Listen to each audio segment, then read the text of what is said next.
Honesty is sometimes the hardest thing to bring to the table when you're feeding souls who are sometimes unable to decipher real life.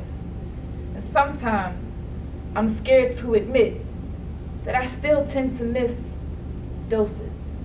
Because even though I write about it, I don't like to focus on the realities of living with HIV. My therapist be asking what having HIV means for me, and I promised to never bring this part into my poetry.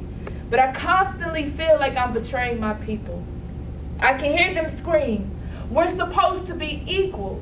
But you keep cheating, peeking through the peephole, ignoring the elephant knocking at your door, 25 years old, and that spot is still so sore. So here's my honest poem. Yes, sometimes I ignore my disease. But please understand that I still have feelings of inadequacy, a fear of abandonment, and I still be feeling like people will look at me differently. And sometimes I feel like people only enjoy my poetry because they feel sorry for me, so I cope through a missed dose. Maybe if I don't take this pill, then I can be as normal as I want to be. I'm living a facade, but in reality, I still can't join the army, and I don't really want to go. But the fact that they've prohibited me makes me feel like I will never be all that I can be, so I'm just camouflaged, draped in insecure fatigues, immune system fighting too hard, I'm always fatigued, and this chick in the mirror always be looking at me like I owe her something better. She's bitter, hurt, because the mother she's never known used to be her babysitter, and she just wants to know that if nobody else gets her, if nobody else in this world understands it, it should be me, and I do, but it still hurts. Pain still lurks in dark corners of poetry venues, threatening to expose the misuse of thumbs dancing across my BlackBerry, and this is what's scary. I don't even care anymore. The allure of freedom is far more attractive than being an activist who is inactive in the pursuit of attaining an undetectable viral load. So, if pain chooses to expose the fact that I sometimes spit HIV-infused poems and go home and tell my T-cells lies that they're doing well without a pill, then so shall it be.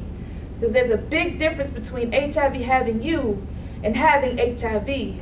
Honesty is sometimes the hardest thing to bring to the table when you're feeding souls who are sometimes unable to decipher real life. I just pray that when that chick in the mirror hears this, she will accept it as my attempt to give her something better. Because she deserves something better, and if anyone in this world gets her, it's me. And the other millions of dandelions in the world born with HIV who wish they even had a pearl to cast before swine, but only have a plus sign that follow 3 letters as heavy as the cross of the man crucified. And I know how this sounds, but Isaiah and Peter lied about the stripes by which we are all supposed to be healed. At least that's how it feels when on one hand they tell me that Jesus is real, and on the other hand they tell me that there isn't a cure. But I'm sure there's a perfectly good explanation. Just let me know if I'm patiently waiting on a healing that was never meant for me.